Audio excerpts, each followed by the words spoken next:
Hola, este es el Dr. Todd Grande. Hoy estaré analizando el caso de Ashton Sachs. Empezaré con los antecedentes del caso, luego la cronología del crimen y finalmente mi análisis. Ashton Colby Sachs nació el 20 de abril de 1994 y vivió en California. Su padre, Brad, era un campeón de surf y su madre, Andra, era una inversora inmobiliaria. Los padres de Ashton eran excepcionalmente ricos. Eventualmente valdrían casi $80 millones.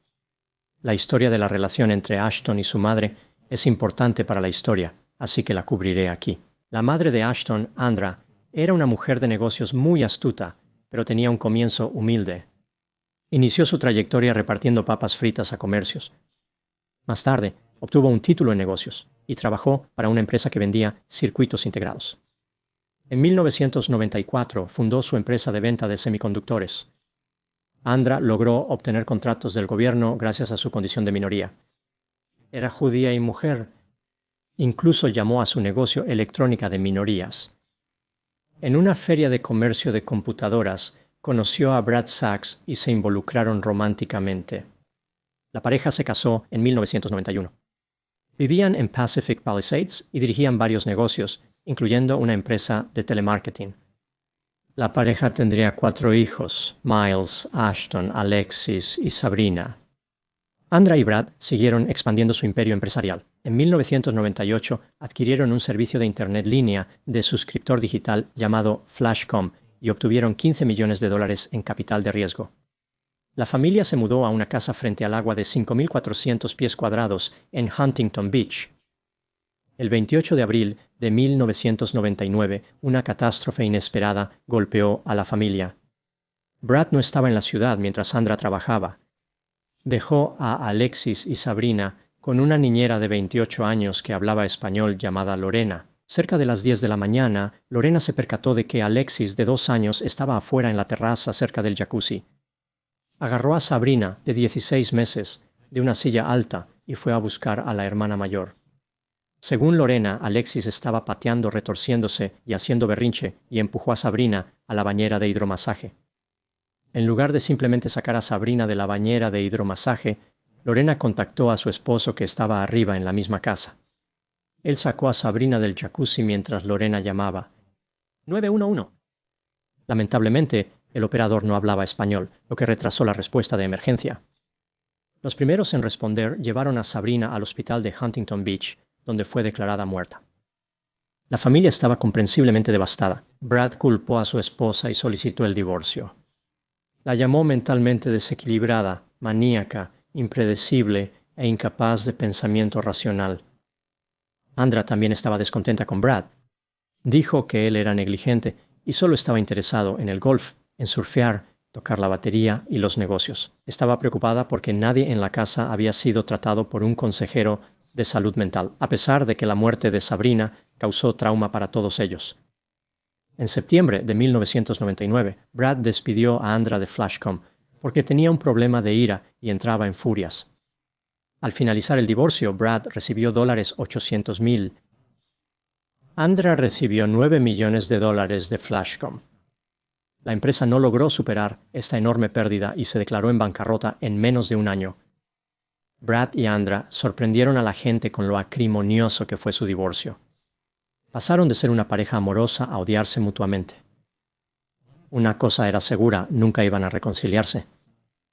En marzo de 2000 la pareja se reconcilió. No se volvieron a casar, pero se consideraban amantes de nuevo.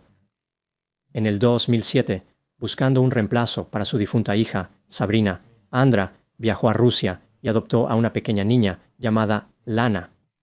No tenía planes de adoptar a nadie más, pero decidió adoptar también al hermano de la niña, Landon. Así que ahora Ashton tenía 4 hermanos: Miles, Alexis, Lana y Landon. En marzo de 2009, la familia se mudó a una mansión de 3 pisos, 6 habitaciones y 213.3 metros cuadrados en La Ladera, en 32.265 Pepper Tree Bend en San Juan Capistrano. Pagaron $2.500.000 por la casa del condado de Orange, que había sido embargada por un banco 7 meses antes. En el momento en que estoy haciendo este video, la casa vale más de $6 millones. En el otoño de 2013, Andra envió a Ashton a Seattle, Washington, para asistir a un colegio comunitario. Ella le compró un condominio de $233,000 y un Toyota Prius blanco.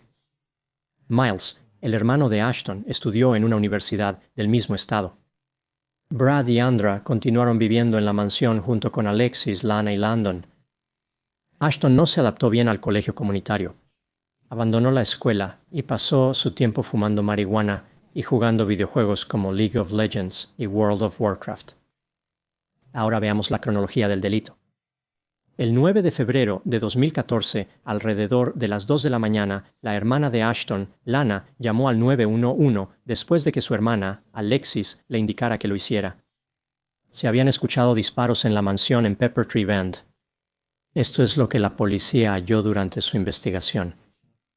Un pistolero había entrado a la mansión y había disparado, hiriendo a 3 miembros de la familia. Brad, de 57 años, y Andra, de 54, habían sido asesinados a tiros. Entre ellos, habían sido golpeados 22 veces. Landon, de 8 años, recibió un disparo. Quedó paralítico del pecho para abajo. Alexis, de 17 años, recibió un disparo, pero no fue alcanzada. Lana, de 15 años, no había sido atacada. El arma utilizada era calibre .22 largo de rifle, pero no fue recuperada. Ninguna de las víctimas sobrevivientes pudo identificar al perpetrador.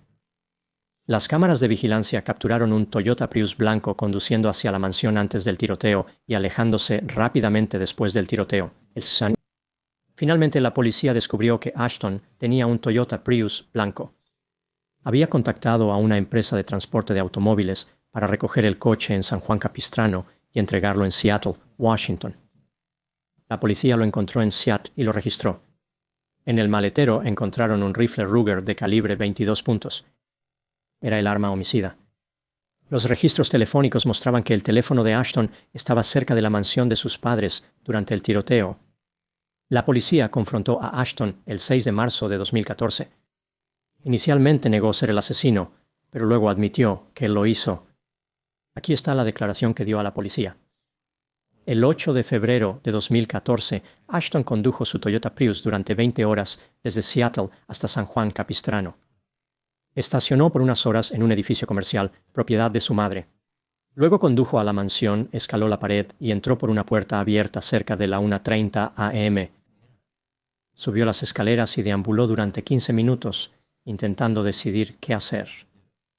Después de esto, realizó el tiroteo y condujo su Toyota de regreso al edificio comercial. Tomó un taxi hasta el aeropuerto John Wayne y abordó un vuelo a Seattle. Para encubrir sus acciones, Ashton contrató a una empresa de transporte para recoger el Toyota. Ashton fue arrestado y acusado de 2 cargos de asesinato y 2 de intento de asesinato.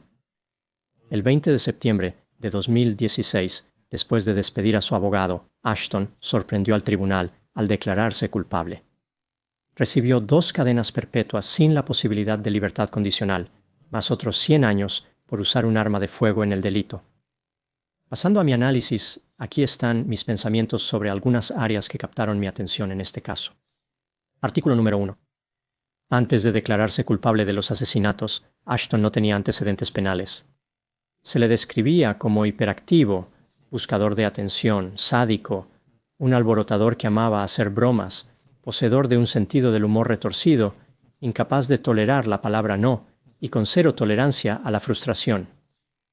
Una vez fue sorprendido en la escuela con un cuchillo y se sabía que disparaba a los pájaros. En el verano de 2013, después de romper con su novia, Ashton consumió una cantidad excesiva de pastillas en un intento de poner fin a su propia vida. Artículo número 2. Parece claro que la relación conflictiva principal en la vida de Ashton fue la que tenía con su madre. Echemos un vistazo más de cerca a Andra. Cuando era adolescente, su familia tuvo problemas financieros temporales cuando vivían en San Diego. Vendían una casa mientras buscaban comprar otra. Esto les dejó cortos de dinero.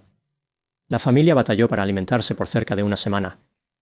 Esta experiencia tuvo un impacto profundo en Andra. Le dijo a sus amigos que esto jamás le pasaría. Nunca se permitiría estar corta de dinero. Andra fue descrita por muchas personas como bien intencionada y una madre amorosa, pero incluso algunos de sus seguidores la criticaron. La gente decía que era masculina, agresiva, intimidante, sin escrúpulos, despiadada, cruel, un chacal sin alma y una bruja insensible. Con una altura de 5 pies 11 pulgadas, era tan imponente como Senna, la princesa guerrera. De nuevo, algunas de estas descripciones venían de personas a las que les gustaba. Andra pasó de las papas fritas a los chips de computadora a tener un chip en su hombro. A lo largo de su carrera, desarrolló una estrategia creativa de gestión de dinero para ocultar sus activos de las personas que percibía como interesadas en su dinero. Hay una sensación de que ella era una poco paranoica al respecto. La mayor parte de sus activos pertenecían a entidades corporativas. Ninguno estaba a nombre de Brad. Andra declaró que se negaba a compartir cualquier parte de su dinero con un hombre. Exigió el control absoluto de todo, en todo momento.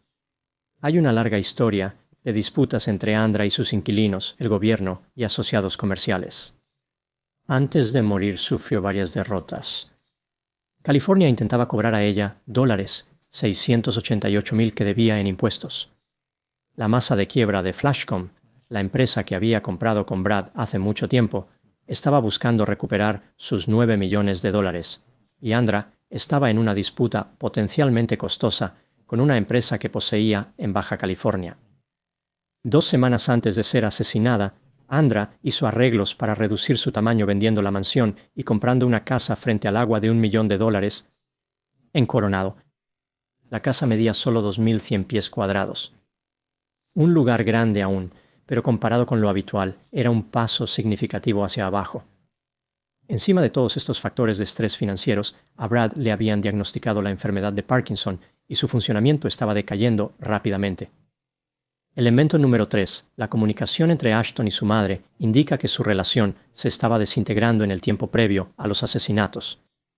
En agosto de 2013, Andra envió un servicio de mensajes cortos a Ashton. «Eres muy ingrato con una madre maravillosa. Realmente no te debo nada. Necesitas madurar». En octubre, insinuó posibles problemas financieros cuando escribió: «Hemos depositado dinero en tu cuenta bancaria, pero por favor, gástalo lentamente». En noviembre, Andra le pidió a su hijo que dejara de jugar videojuegos tanto. En respuesta, se quejó de que le pidieran conseguir un trabajo a tiempo parcial y se refirió a su hermano Miles como el pequeño mascota de su madre. 2 días antes de los asesinatos, Andra se quejó con Ashton de que olvidó el 57º cumpleaños de su padre. Ashton respondió: «Olvidé su cumpleaños tanto como él olvidó que tiene un hijo». Artículo 4. El misterio principal es el motivo de Ashton. Aquí está lo que creo que sucedió en este caso. Esto es solo mi teoría y opinión. Ashton era egocéntrico, impulsivo, buscaba atención, sádico, frío, insensible, perezoso, hedonista, materialista, manipulador, engañoso, carismático, con un sentido de derecho y extremadamente espeluznante. Antes de dejar la universidad, escribí un trabajo sobre el caso de los hermanos Menéndez. Este fue un caso de 2 hermanos en Beverly Hills que mataron a sus ricos padres con escopetas en 1989. Muchas personas creen que tenían un motivo financiero para el crimen porque se dieron una juerga de gastos después de los asesinatos. Ashton se mostraba sumamente entusiasmado con este caso. Recibió una A en el trabajo que escribió sobre ello. Quizás este trabajo fue asignado en algún tipo de clase de justicia penal. Ashton interpretó la tarea como un ejercicio de planificación de carrera, independientemente de su origen, que como una experiencia de aprendizaje. Andra era una madre implacable y dominante. Estaba harta de la pereza y el exceso de videojuegos de Ashton. Eso le habría molestado mucho. Si supiera que él dejó la universidad. Ashton no quería tener esta confrontación y tenía mucho resentimiento hacia sus padres. Decidió matarlos y planeó los asesinatos con 4 o 5 días de anticipación, con la esperanza de tener alguna posibilidad de ser liberado de prisión si lo atrapaban. Leía artículos en Internet sobre homicidio grave, la defensa por locura y la libertad condicional. Después de matar a sus padres, disparó a su hermano y disparó a su hermana, quizás simplemente para causar más dolor. Antes de ser sospechoso, Ashton pasó tiempo con su hermano Landon en el hospital y asistió al funeral de sus padres. Incluso habló en el funeral, diciendo que sus padres eran increíbles y perfectos. Su madre era su heroína. Después de que confesó, la policía le preguntó a Ashton por qué lo hizo. Dijo que no tenía una razón, solo muchos problemas. Cuando le preguntaron qué estaba pensando durante el crimen, Ashton dijo, era como si no fuera yo mismo. Era algo retorcido. Ashton culpó a sus padres por sus sentimientos de depresión y su vida desordenada.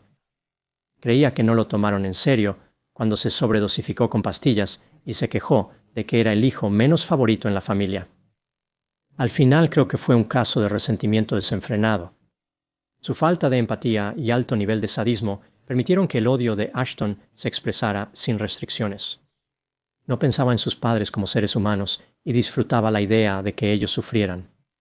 Incluso ahora puede que le produzca cierto placer saber que sus padres pagaron el precio final por lo que él creía que habían hecho mal. Cuando estaba realizando mi investigación sobre este caso, leí mucho de documentos judiciales que realmente no se relacionaban de cerca con lo que hizo Ashton. Leí documentos que mencionaban la disputa que Andra tuvo con Flashcom, los $9 millones y todo eso. Tenía muchas quejas presentadas contra ella por varias personas como inquilinos. Andra no era popular. Parecía inclinarse hacia casi como engañar a las personas para quitarles cosas. Era una de las mayores evasoras fiscales de California. Incluso estaba en la lista de principales evasores de impuestos. Así que no era una persona popular. Muchas personas sentían que Andra y Brad simplemente eran deshonestos. No eran buenas personas. Habían sido acusados de estafar a la gente muchas veces. Parecía un suministro interminable de quejas. La relación de Andra con el dinero es muy peculiar. A veces parecía ser tacaña, como si tuviera cuidado de cuánto gastaba. Pero en otras ocasiones parecía que realmente no le importaba, como cuando compró una mansión, le compró a Ashton un condominio y un coche. También participó en varios conflictos innecesarios. Podría haber evitado casi todos, si no todos estos conflictos. Muchos de estos fueron causados porque no le pagó a alguien el dinero que se debía, o al menos ellos creían que se debía el dinero. Es casi como si su miedo a no tener dinero que comenzó cuando era adolescente no se tradujera en una gestión eficiente del dinero. Había una desconexión entre el miedo y su última expresión del miedo. Esto me hace preguntarme si Andrea podría haber tenido rasgos de una personalidad obsesivo-compulsiva. Quizás incluso tenía el trastorno obsesivo-compulsivo. No lo sé.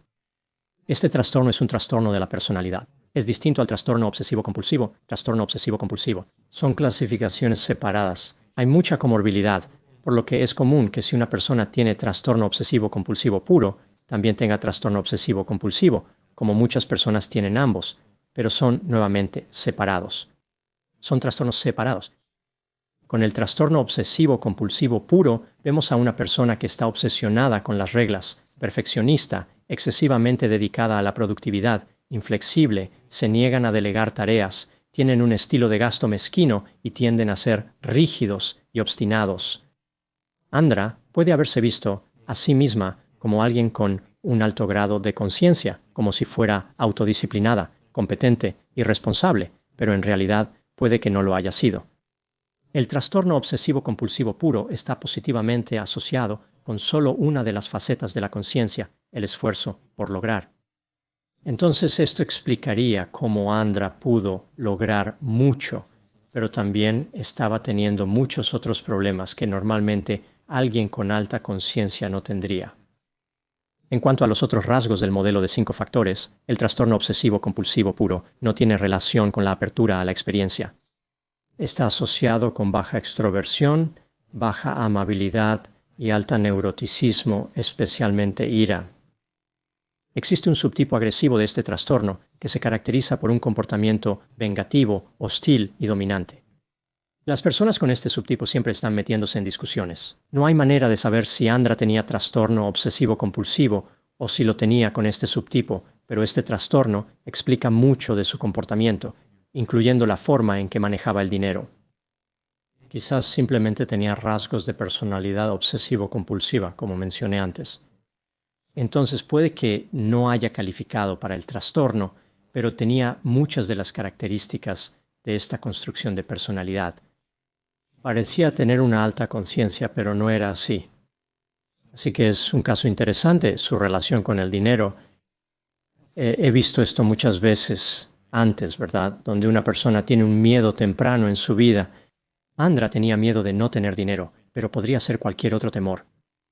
Y la reacción que tienen para intentar solucionar el miedo, para intentar abordar el miedo, termina siendo destructiva. De alguna manera puede terminar causando que el miedo se haga realidad, como el cosa de la que la persona tiene miedo sucederá porque su comportamiento lo crea, ¿verdad? Andra se causó problemas financieros. A pesar de sus problemas, ella iba muy adelante. Cuando murió todavía valía mucho dinero. Pero solo esta tendencia que tenía donde destruyó sus propios activos a través de su comportamiento, sí encaja con esta idea de que a veces el miedo causa comportamiento que crea más de lo que la persona teme.